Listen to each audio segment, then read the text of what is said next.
नमस्कार प्यारे विद्यार्थियों, आप सभी 12वीं क्लास के विद्यार्थी ध्यान दें कि अपना जो सत्य के प्रयोग हम पढ़ रहे हैं आत्मकथांश है, ये गांधी जी का है।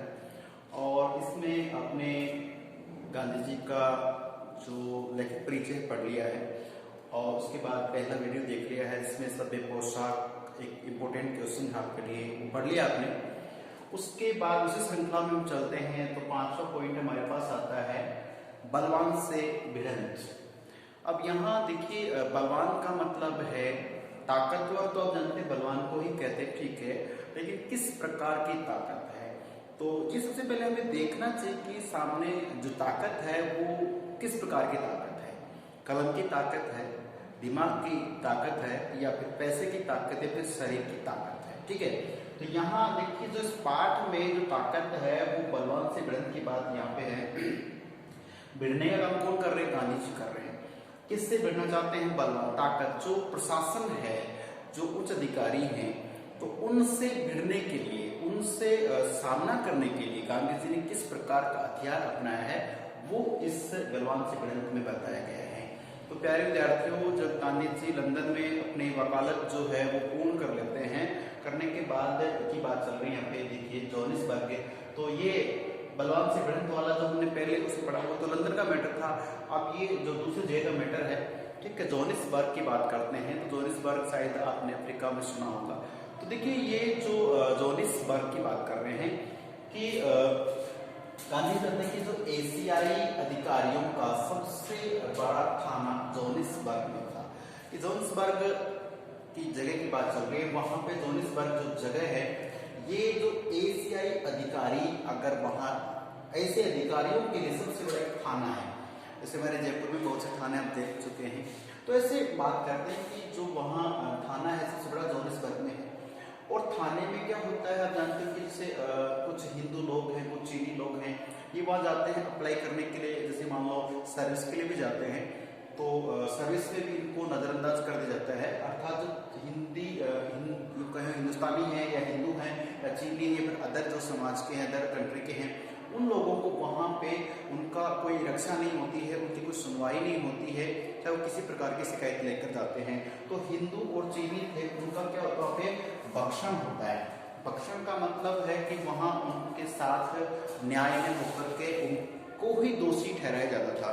अक्सर इसमें बताया गया है कि जैसे कुछ व्यक्ति हैं जो क्या करते हैं, वहां जा रहे जरूर हैं और वहां जैसे वो जाते हैं तो ये मान के चलिए कि जो शिकायत लेकर जाते हैं तो इनको ही अपराध करके वापस भेज देते हैं। और जिनके खिलाफ ये जो हिंदू और चीनी जो लोग हैं वो शिकायत लेकर जाते हैं कि फला फला व्यक्ति ने मेरे से प्रताड़ित किया है, दुखी किया है, उस व्यक्ति को बस कुछ मिनट बाद रिहा कर देते हैं, अरेस्ट भी नहीं करते हैं। कारण क्या है, वो श्वेत अश्वेत का कारण चल रहा है। तो जो श्वेत लोगों का वहां पे वही सिक्का चलता है, शासन चलता है, और अश्वेत कहीं अन्य जो है उनके साथ अच्छा बर्ताव नहीं किया जाता है। तो ऐसे चलते गांधी जी ने कई शिकायतों का सामना किया कि जो हिंदू हैं, चीनी हैं, वहाँ पे बिजनेस करते हैं, पढ़ते हैं, कुछ भी उन व्यक्तियों के साथ बुरा व्यवहार हो रहा है। और जो श्वेत जो लोग हैं वो उच्च अधिकारी के रूप बैठे हैं, अच्छी खासी रिश्वत लेकर के, अच्छा खासा एक रिस्पॉन्स लेकर के वो अपने लोगों को तो स्वच्छंद रूप से घूमने देते हैं, या कोई भी जुर्म कर रहे हैं वो, और बाकी जो है उनके साथ अन्याय हो रहा है। तो ऐसे में गांधी जी सोचते हैं कि देखिए इसमें दिया भी खड़ी है कि जो हकदार हैं, हकदार यानी जिसका हक वहाँ पे, उसको तो वहाँ पे नजरअंदाज किया जा रहा है, भगा दिया जाता है। और जो बिना हक वाले हैं, अर्थात जो हक नहीं है लेकिन भी बिना हक वाले हैं, वो 100 पाउंड दे करके और दाखिल हो रहे हैं, अर्थात जो इस पर थाने में एक अच्छे पदाधिकारी के रूप में भी दाखिल हो रहे हैं। और जो व्यक्ति शिकायत लेकर जाते हैं और अच्छी वहाँ पे रकम दे रहे हैं या फिर श्वेत रंग के हैं, तो उनको अच्छा रिस्पॉन्स मिलता है। बाकी हिंदू चीनी के खिलाफ में कार्रवाई नहीं होती है।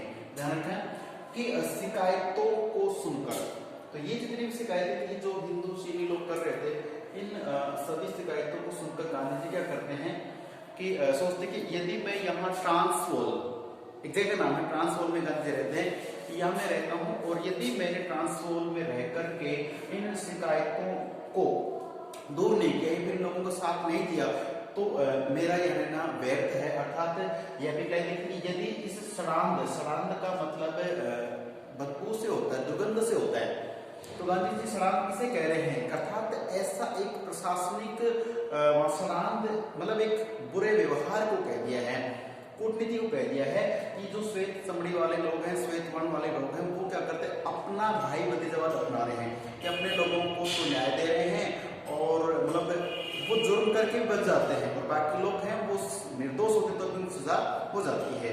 तो ऐसे में ये जो सड़ांध है, ये दुर्गंध जो है, ये जो पूरी परिपाटी है, इसको गांधी जी ने सड़ांध कह दिया है। और गांधी जी कहते हैं कि यदि इस सड़ांध को दूर नहीं किया मैंने, यानी गांधी जी ने, तो फिर मेरा ट्रांसपोर्ट में रहना बेकार है, ये बात यहाँ पर है।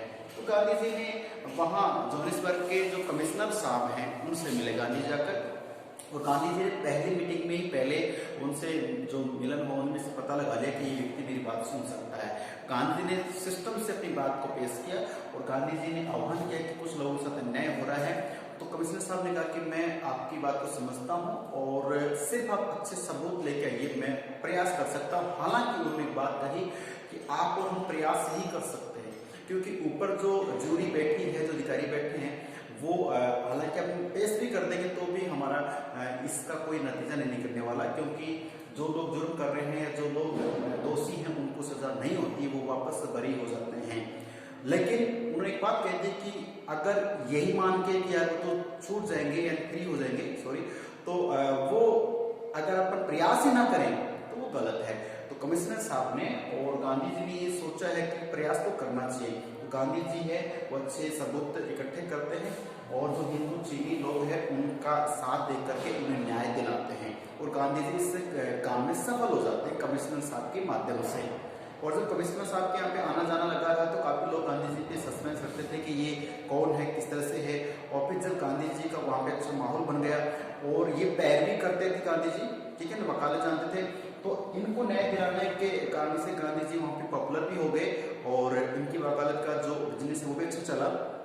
और इसी श्रृंखला में कुछ अंग्रेज अधिकारी जो पहले गांधी जी को मतलब कुछ नहीं मानते थे, वो इनसे डरने भी लगे और डरकर क्या हुआ कि इनके सानिध्य में आने लगे, इनके संपर्क में आने लगे, ताकि भाई गांधी जी के संपर्क में रहेंगे तो हमें इनसे भय नहीं रहेगा।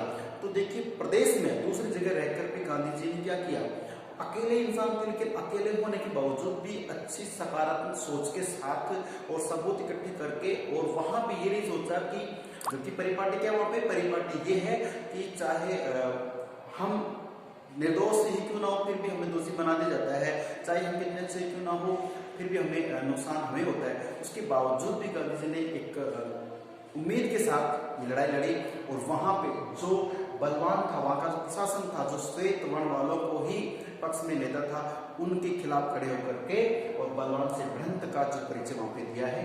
तो गांधी जी का ये जो लेख है बलवान से भिड़ंत, इसको आप डिस्क्राइब करें, आराम से पढ़िए, बिल्कुल सादा सिंपल शब्दों में कहानी में लिखा हुआ की आत्मकथा में।